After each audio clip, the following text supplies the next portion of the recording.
позиции «шестерки» и позиции Ирана по вопросу урегулирования ядерной проблемы практически взаимоисключаемы. И, во всяком случае, на сегодняшний день. Если говорить очень коротко, то «шестерка» настаивает на том, что, первое, Иран прекратил бы обогащение урана хотя бы на период переговоров.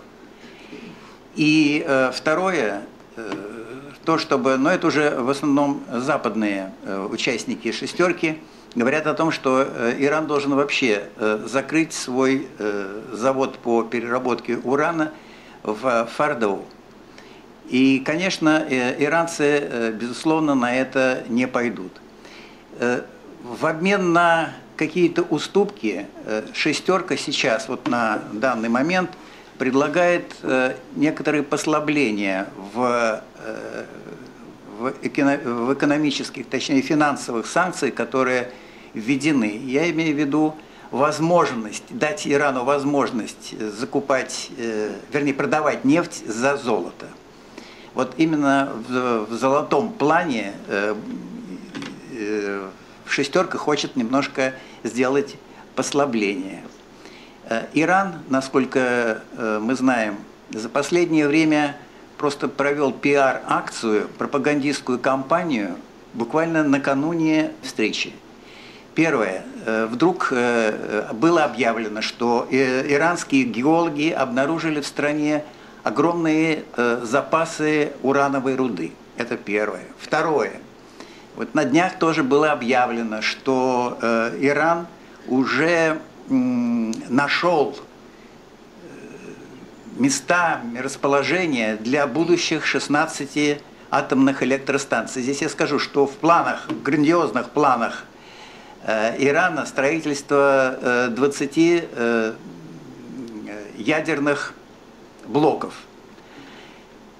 То есть и здесь проявляются такие амбиции иранские. Ну и, конечно, буквально тоже на днях Иран, а было объявлено это в конце января, уже практически начал модернизировать свои агрегаты, центрифуги в Натанзе. И вместо устаревших IR-1, то есть центрифуг первого поколения, они сейчас заменяют их на центрифуги второго поколения. Но здесь надо сказать, что, конечно, если они проведут полностью смену, то процесс обогащения урана убыстрится в 3-5 раз. Иран сейчас находится уже больше года, находится под жесткими экономическими финансовыми санкциями. И буквально на днях президент Ахмадинеджад уже объективно заявил о том, что ситуация в экономике очень сложная. Иран, по подсчетам Международного энергетического агентства, теряет в пересчете на год теряет от 40 до 50 миллиардов долларов. Снизилось производство, добыча нефти. И сейчас они добывают около 2 миллионов баррелей в сутки. А также, соответственно, снизился и экспорт нефти. Сейчас он находится на уровне 1 миллиарда, даже чуть меньше, миллиона баррелей нефти, тоже снизился. Понимаете, вот сбои, такое снижение производства в главном секторе иранской экономики, в нефтедобыче, ведет за собой целую цепочку экономических экономических трудностей. По иранским же данным закрыто более 1000 предприятий. Это данные где-то на весну еще. Это не последние данные. И количество безработных увеличивается постоянно. Я уже не говорю о том, что иранский реал падает. Но он, правда, держится сейчас на уровне 37 тысяч реалов за доллар приблизительно. А буквально в ноябре 2011 года, к примеру, это было 9 тысяч реалов за $1. Поэтому, конечно, ситуация крайне сложная. Я к чему это подвожу? Потому что к тому, что Иран заинтересован прежде всего в смягчении этих санкций. Как это добиться?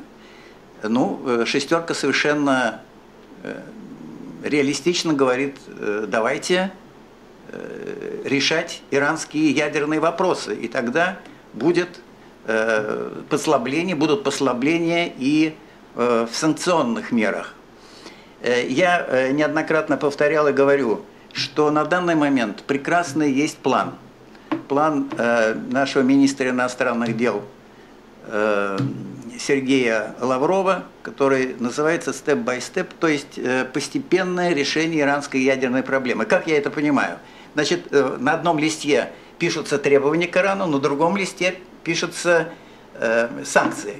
И вот потом, в зависимости от того, как выполняет требования Иран, снимаются санкции. Конечно, это сложнейшее, я такое очень упрощение сделал большое. Конечно, это сложно договориться, когда, какие санкции снимаются, что должен делать Иран, в какие сроки. Все это сложно, но это во всяком случае по этому вопросу можно договориться. И как я сейчас понимаю, и в шестерке уже принципиальных разногласий по этому вопросу нет, да и Иран тоже к этому вроде бы готов, как они говорят. И еще один важный момент, который я хотел бы, и о котором нельзя не сказать, это предстоящие выборы президента в Иране 14 июня. Понимаете, в чем дело? Иранская ядерная программа – это, можно сказать, национальная гордость иранцев и национальный фетиш, если так можно сказать.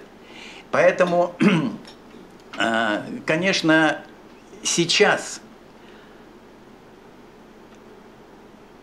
осуществлять какие-нибудь резкие движения иранская делегация просто не может. В Иране элита расколота. Идет подковерная, очень жесткая и жестокая борьба с обвинениями во всех грехах противников политических. Хотя это все находится в рамках нынешнего режима исламской республиканской элиты, будем так говорить. И, конечно, безусловно, любое движение на таком важнейшем фронте, как ядерный, в данном случае, будет восприниматься в Иране в ходе этой борьбы за президентское кресло, будет восприниматься разными группировками по-разному. Поэтому иранская делегация, в общем, ограничена в своих возможностей, даже если она хотела. Я хочу подчеркнуть, что в иранской элите есть группировки, которые, в общем-то, согласны пойти на какие-то определенные компромиссы в ядерной программе, потому что, я уже говорил, экономика находится в очень сложном положении. Другие же группировки утверждают, что надо идти, не обращая внимания на всех, идти до конца, и делать то, что необходимо делать в соответствии с ядерной программой Ирана. Поэтому любой шаг сейчас, резкий шаг членов делегации, делегации иранской в Алмате будет воспринят в любом случае оппозиционно, или такой оппозиции. Понимаете, поэтому они ограничены в своих совершенно возможностях. И будем надеяться на то, что уже к осени, значит, 14 июня выборы, в начале августа президент вступает в должность, создает правительство, формирует, и уже тогда будет ясно, кто станет президентом, кто будет руководить исполнительной властью, и можно будет предугадать, насколько это возможно на Востоке, предугадать какие-то направления политики, внешней политики Ирана, в том числе ядерной политики Ирана. И вот тогда уже шестерка должна будет, соответственно, строить свои планы и строить свою работу на будущее. До этого, я думаю, будет такое длительное пережевывание старого, до конца года. Длительное пережевывание старого. Но здесь один вопрос, понимаете, есть люди и в Соединенных Штатах, и в Израиле, которые не готовы так долго ждать. Правда, вы знаете, сейчас за последнее время новая администрация Обамы, она менее воинственна, и я не думаю, что сейчас Соединенные Штаты готовы к резким шагам в отношении Ирана. В Израиле тоже в настоящее время такая ситуация, которая не позволяет решить иранскую ядерную проблему военным путем. И, как мне сказали коллеги из Израиля, если бы год назад, да, народ был готов к тому, чтобы решить иранскую проблему, так сказать, и серьезным образом. Сейчас уже такого нет. Это, в общем, вопрос и выборов, которые проходили парламентские, и ситуация в самом Израиле не позволяет тому, чтобы сделать этот удар. Но все-таки здесь нельзя ничего гарантировать, что такого военного решения не будет. Но политического решения, я думаю, надо ждать будет еще, во всяком случае, до конца года.